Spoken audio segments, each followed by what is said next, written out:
উফ, দেখেই তো খিদে একদম ডবল হয়ে গেল। বাই দ্য ওয়ে, আমি পারমিতাস ইউনিক ওয়ার্ল্ডের পক্ষ থেকে আবারও নিয়ে এসেছি একটা রাজবাড়ির স্টাইলের চিংড়ি পোলাও। ওফ, স্বাদে যেমন গন্ধেও তেমন। কি দেখে খেতে ইচ্ছা করছে তো, আর জানতেও ইচ্ছা করছে যে কি কি দিলাম, কেমনভাবে বানালাম। তো চলুন তাড়াতাড়ি দেখে নিই। এই পোলাওয়ের জন্য প্রথমেই লাগছে আমার পোলাওয়ের চাল। আমি এখানে গোবিন্দভোগ চাল নিয়েছি। এটাকে আমি ভালো করে ধুয়ে 1 ঘন্টার মতন জলে ভিজোতে দিয়ে দিয়েছিলাম। আর এখানে আমি 1 কাপ মতন গোবিন্দভোগ চাল নিয়েছি। আর তার সাথেই লাগছে আমার চিংড়ি মাছ, যেটাকে আমি ছাড়িয়ে পরিষ্কার করে ধুয়ে নুন হলুদ মাখিয়ে রেখে দিয়েছি। এবারে চলুন রেসিপিটা বানাই। রেসিপিটার জন্য আমি একটা প্যান নিয়ে নিয়েছি এবং সেটা গরম হয়ে গেছে। এবারে এতে আমি বেশ খানিকটা সাদা তেল দিচ্ছি, আর এতে দিচ্ছি 1 চামচ মতন ঘি।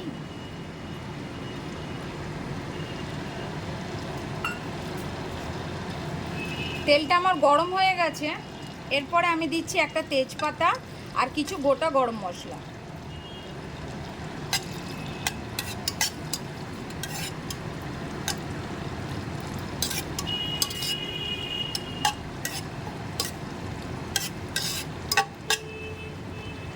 গরম মশলাটা আমার ভাজা ভাজা হয়ে গেছে। এবারে এতে আমি দিয়ে দেবো, আমি 2টোর মতন পেঁয়াজ ছোট ছোট করে কুচি করে রেখে দিয়েছি।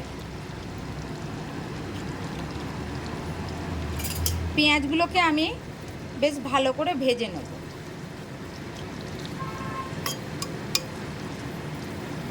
পেঁয়াজটা এখন বেশ লাল লাল করে ভাজা হয়ে গেছে। এবারে আমরা এর সাথে দিয়ে দেবো একটু আদা রসুনের পেস্ট।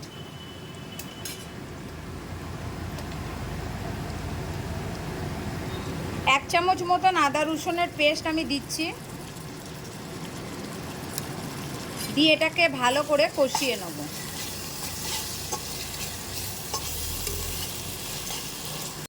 এখন আদা রসুনটা বেশ ভালো মতনভাবে আমার কষানো হয়ে গেছে। এবারে আমি এর মধ্যে কিছুটা মশলা অ্যাড করব। প্রথমেই দিচ্ছি 1 চামচ হলুদ গুঁড়ো,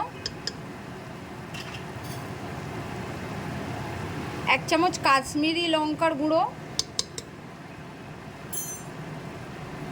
আর 1 চামচ ধনে গুঁড়ো, আর দিয়ে দিচ্ছি প্রয়োজন মতন একটু নুন। দিয়ে মশলাটা ভালো করে কষিয়ে নেব।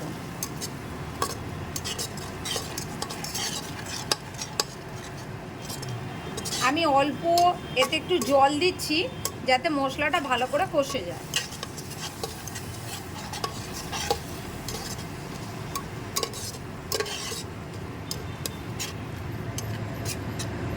এখন মশলাটা খুব ভালো মতনভাবে আমার কষানো রেডি হয়ে গেছে।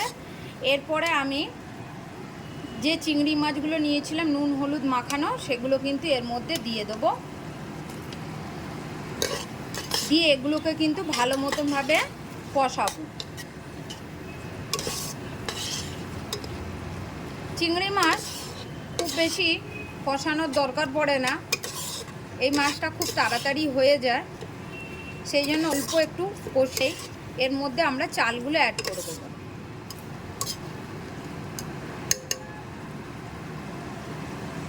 চিংড়ি মাছটা খুব ভালো মতনভাবে আমার কষানো হয়ে গেছে।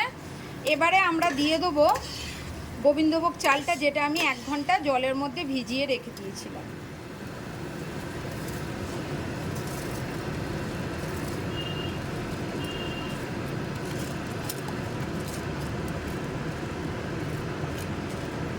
গোবিন্দভোগ চালটা আমি দিয়েছি। এবারে আমি মশলাটার সাথে খুব ভালো মতনভাবে মিশিয়ে নেব, আর একটু হাই ফ্লেমে চালটাকে আমরা ভেজে নেব।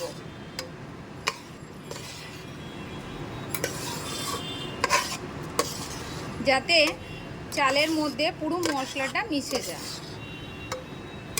ঘরে কিন্তু খুব সুন্দর একটা গন্ধ বেরিয়েছে। আপনারাও যখন এই চিংড়ির পোলাও বা যে কোনো ধরনের পোলাও বানাবেন, তাতে কিন্তু গন্ধটা খুব সুন্দর আসে। আর চিংড়ির পোলাও হলে তো কথাই হবে না, সারা বাড়ি গন্ধে একদম মমো করবে। 5 মিনিট মতন চালটা আমার খুব ভালো মতনভাবে ভাজা হয়ে গেছে। এরপরে আমি দিয়ে দেবো জল। আমি এখানে এই কাপটার 1 কাপ মাপের আমি চাল দিয়েছিলাম, তাই জন্য 1 কাপ মাপের আমি জল দিচ্ছি। আর দিয়ে দেবো 1 কাপ মাপের নারকেলের দুধ। আর দিয়ে দেবো 1 কাপ মাপের নারকেলের দুধ। আমি এটা রেডিমেড নারকেলের দুধ ইউজ করেছি। আপনারা যদি নারকেলের দুধ অ্যাভেলেবেল বাড়িতে না থাকে আপনারা প্যাকেট দুধও ইউজ করতে পারেন। এবারে আমি এটা চালের মধ্যে অ্যাড করে দেবো আর দিয়ে দেবো কটা কাঁচা লঙ্কা। সব কিছু দিয়ে আমি ভালো করে নেড়ে দিচ্ছি। দেখুন আমার চালটা কিন্তু ফুটতে শুরু করে দিয়েছে।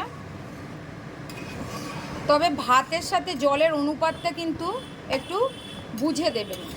যেমন আমি 1 কাপ মাপের চাল নিয়েছিলাম, সেই জন্য আমি 1 কাপ মাপের জল দিয়েছি আর 1 কাপ মাপের নারকেলের দুধ ইউজ করেছি। তো আপনারা যেমন চালটা দেবেন ঠিক তেমন মাপেরই জলটা ইউজ করবেন, তাতে পোলাওটা কিন্তু খুব সুন্দর হবে আর ঝরঝরে হবে। এই সময় আপনারা কিন্তু নুন মিষ্টিটা একটু চেক করে নেবেন। আমি এতে কটা কাঁচা লঙ্কা দিয়ে দিয়েছি, চেরা কাঁচা লঙ্কা।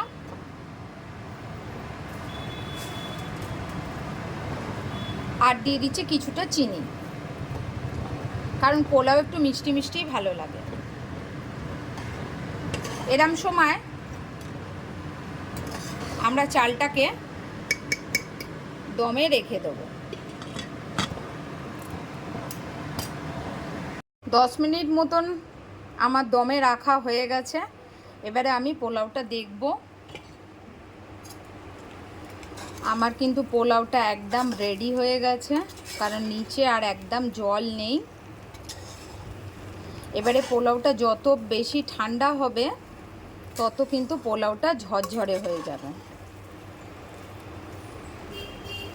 এরপরে আমরা দিয়ে দেবো 1 চামচ মতন ঘি আর দিয়ে দেবো 1 চামচ মতন গরম মশলার গুঁড়ো দিয়ে এটাকে ভালো করে একটু মিশিয়ে নেব। দিলেই আমাদের রেডি হয়ে গেল চিংড়ি পোলাও। ঘর একদম গন্ধে মোমো করছে। আপনারাও করে দেখুন, খুবই কম সময়ে এটা বানাতে লাগে আর খুবই টেস্টি। এর সঙ্গে আর কিছুই লাগে না। আপনারাও বানান, বাড়ির সবাইকে করে খাওয়ান, আর অবশ্যই কমেন্টে জানাবেন যে কেমন হলো। আর ভিডিওটা আমার লাইক কমেন্ট শেয়ার করতে একদম ভুলবেন না। অবশ্যই কিন্তু আমাকে জানাবেন। আর যারা নতুন বন্ধুরা আছেন, যারা এখনও সাবস্ক্রাইব করেননি, অবশ্যই কিন্তু আমাকে সাবস্ক্রাইব করে রাখুন আমার নতুন নতুন ভিডিওগুলো পাওয়ার জন্য। এখন কিন্তু এটা একটু ঠান্ডায় রেখে দিতে হবে, তারপরে কিন্তু আমার রেডি হয়ে যাবে পুরো সার্ভ করবার জন্য। কিন্তু রেডি হয়ে গেছে আমাদের রাজবাড়ির স্টাইলে চিংড়ি পোলাও। উফ, গন্ধে তো ঘর একদম মোমো করছে। আর শুধু গন্ধ না, স্বাদেও তেমন। হাতটা একদম চেটে পুটে খেতে হবে। তো দেরি কেন, ঠিক এরমভাবে বানিয়ে ফেলুন আর কমেন্ট করে আমাকে জানান যে কেমন হলো, কিছু কম হলো কি কিছু বেশি হলো, সেটাও আমাকে কিন্তু অবশ্যই জানাবেন। নতুনরা যারা আছেন তারাও কিন্তু সাবস্ক্রাইব করে রাখবেন, তা নাহলে কিন্তু নতুন ভিডিওগুলো আপনারা পাবেন না। আর পুরনোদের জন্য রইল অনেক অনেক ভালোবাসা। তাহলে আর কি, তাড়াতাড়ি রেডি হয়ে যায় থালা নিয়ে। খাবেন নাকি চিংড়ি পোলাও? দেখতে কিন্তু দারুণ, খেতেও তেমনই। তো টাটা।